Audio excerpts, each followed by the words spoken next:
Hey everyone, welcome back. In today's video, I am with a very good application that helps you to bootload your Windows 11. This app will going to change the entire bootload setting in Windows 11. So follow my steps very carefully.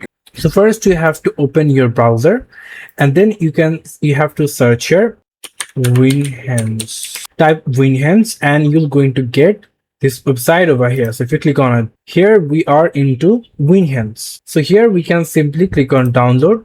Before that, it's now downloading. So before I suggest you to create a restore point. So for that, if I just type here create a restore point, or you can simply click on create free WinHense. Simply type that, click on create, and now you can see the restore point was created successfully. So now you're good to go. Now as you can see that the install is completed. Now if you click on the folder icon, and here you can simply click on it 2 times to install it, click on run.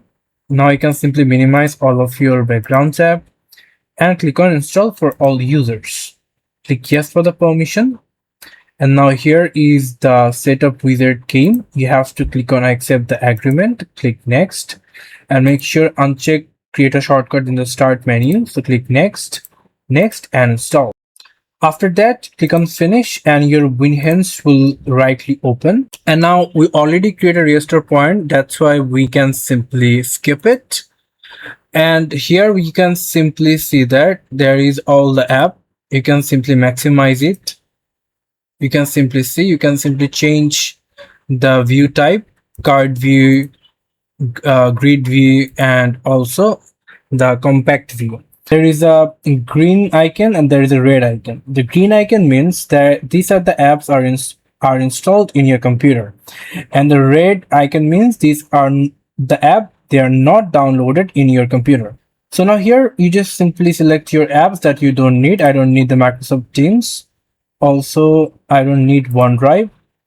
And then what you can do, you can simply uninstall them. Simply click on uninstall selected items, click on continue, and it will going to be removed. You can see.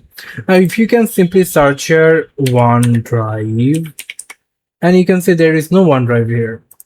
That gives us a proper indication that it's rightly working. So right now, thank you so much for watching. I hope to see you for another videos. Till then, goodbye.